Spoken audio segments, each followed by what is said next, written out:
Welcome everyone back to my channel. If you're new here, my name is Monica. I am a tarot reader and astrologer based in Australia, and today I'm doing my new deck interview spread for the Urban Incantations Tarot.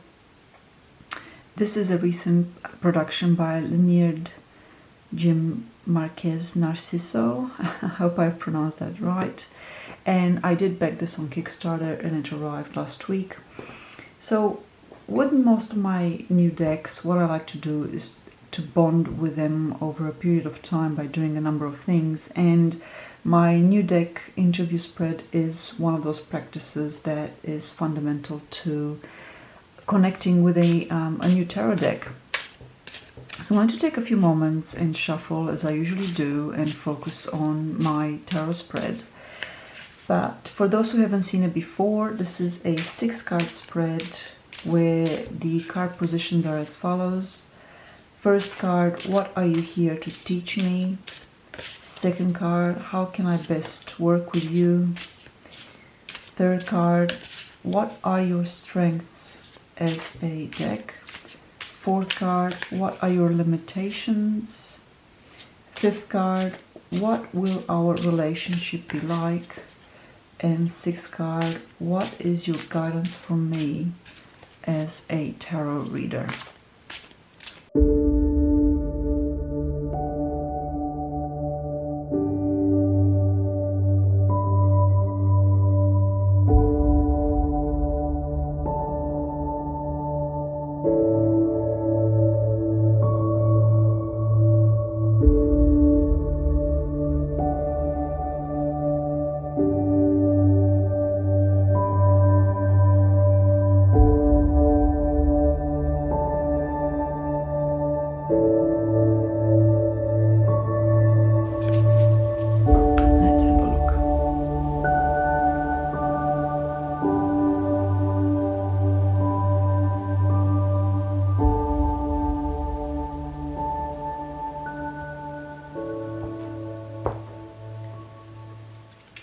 First card, what are you here to teach me? The 7 of Cups.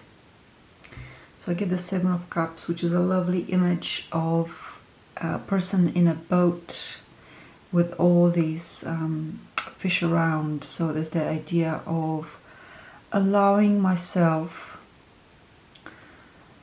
the time and the space for my feelings and my thoughts to sort of percolate through, to dream, to allow myself to get lost, I guess, to tap into my intuition. Right? When we talk about cups, now cups is primarily about feelings in terms of its elemental associations. It's about our emotions, so our emotional nature. And with the 7 of Cups, it's very much a card of dream work. But what I'm getting here is this, with these fishes all around, swirling around this boat, is the tapping into that emotional flow and the psychic realm almost. You know, with cups, we're very much, we touch upon our psychic ability.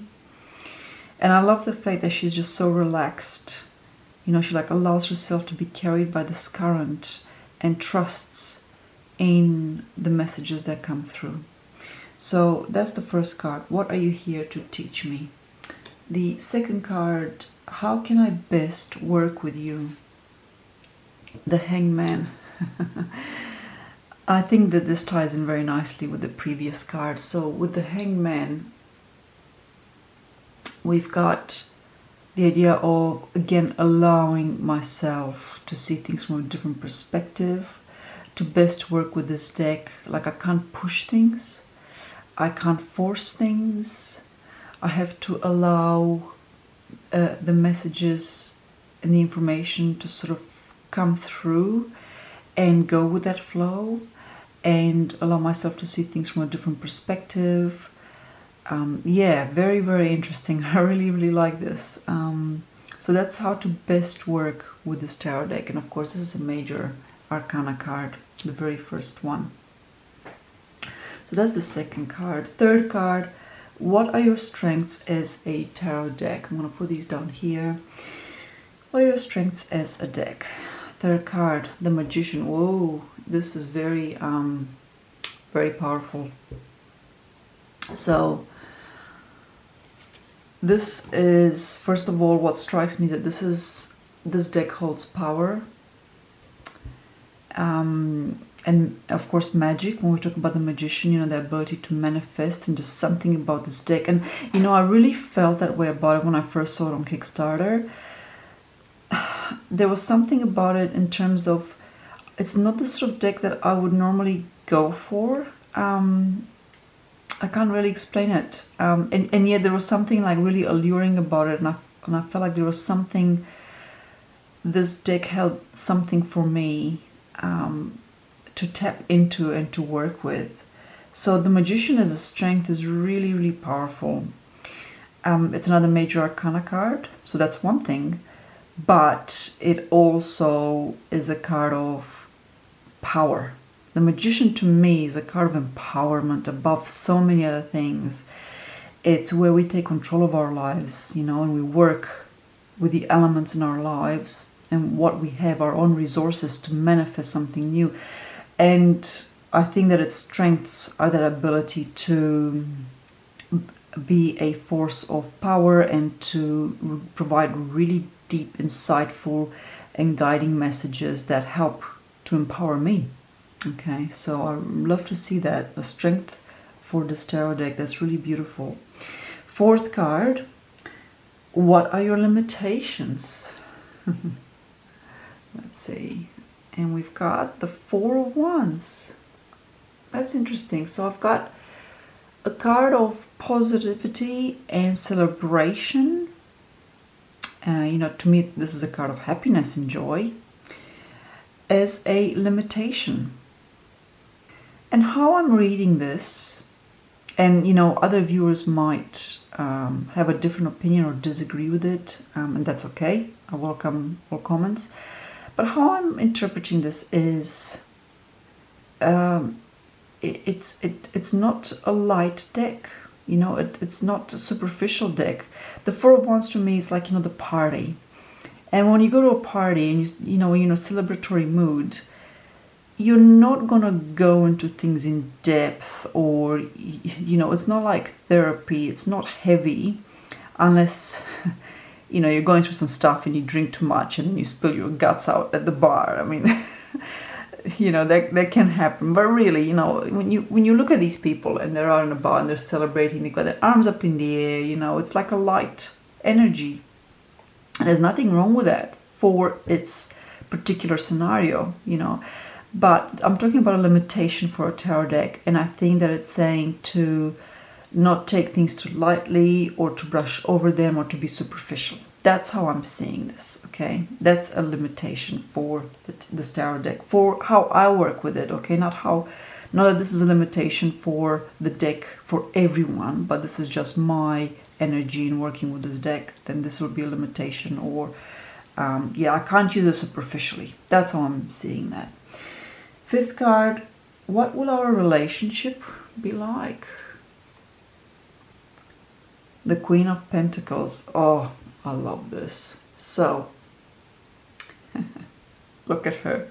This is a fantastic deck. I'm going to say, despite my, I guess, early apprehension in getting this tarot deck, I've done a few readings already with it in the short time that I've had it, and it's just been like so spot on. So this is a card of richness, of comfort. It's a comforting card. I mean, the food, the decor, her mannerisms, you know, she's very comfortable in who she is. She can make these amazing meals. They're nourishing, and oh, it's really, really beautiful. And when I see this Queen of Pentacles, I just think of all the good things in life, the things that bring us comfort and nourishment. And, you know, we're like in that pulse of living, of being alive and appreciating just how amazing it is.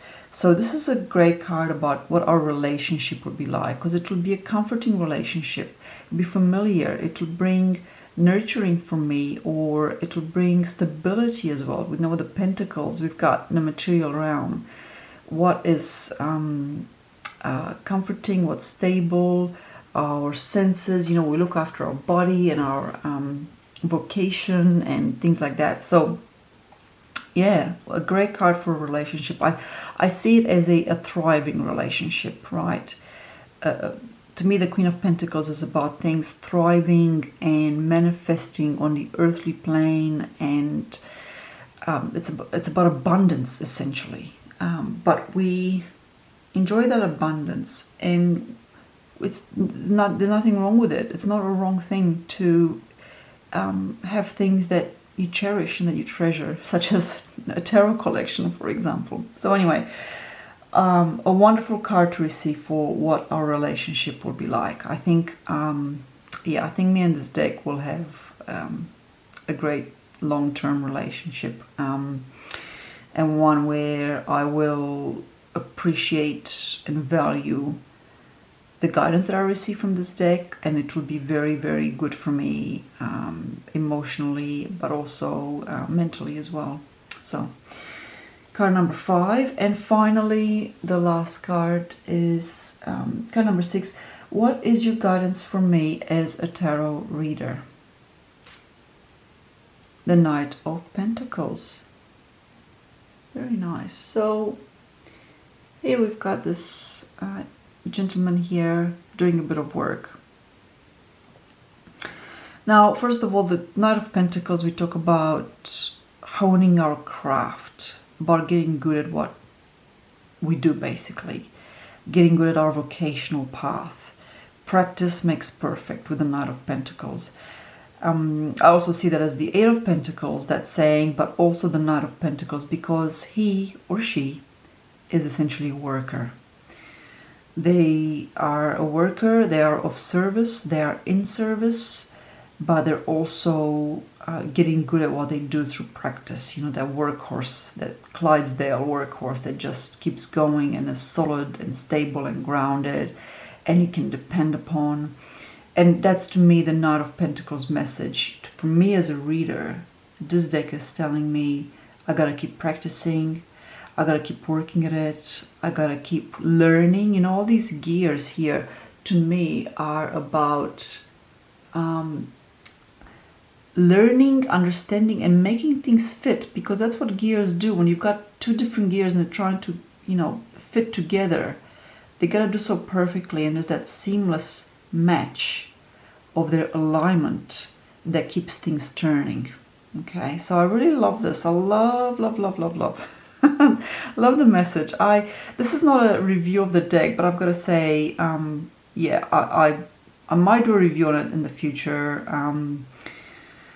and I guess talk about why I was apprehensive about getting this deck. But now that I have it, I find that it works really well, and I think maybe it's that really good juxtaposition that this deck achieves in blending the spiritual with the modern, that sort of gritty modern life that is dirty at times and devoid of spirituality. I think that's what really stopped me from buying it in the first place. When I think of some of the scenes, like I think, you know, it's just that modernity in all its bleak concrete grayness and machines and technology, and then we've got tarot, which is the antidote to that, and it has so much spirituality, and I think this deck has this really nice fusion of them. So anyway, I'm gonna wrap it up here, because I feel like I've said everything that I need to say, but I will spend some time digesting this and writing in my journal about it. I think it's a great little spread to get to know my deck and to bond with it, and to give me a feel for the vibe of this tarot deck. Let's see what's the last card underneath. Ha! The Nine of Cups. How perfect. I always look at the card underneath. It's like my PS card, you know, that, by the way, this is the underlying energy, or maybe something that's hidden, but it's still there, infusing the reading nonetheless. And the Nine of Cups. This dude looks a bit smug, I've got to say. But he's got all the goods, you know. He looks fairly well polished and is making a toast for a successful future or business venture or who knows what. So anyway, very nice. Yeah, welcome your comments or what you might think about this tarot deck. And until my next video, as always, I thank you so much for watching. I thank you for supporting my channel, and until we meet again in my next video, take care.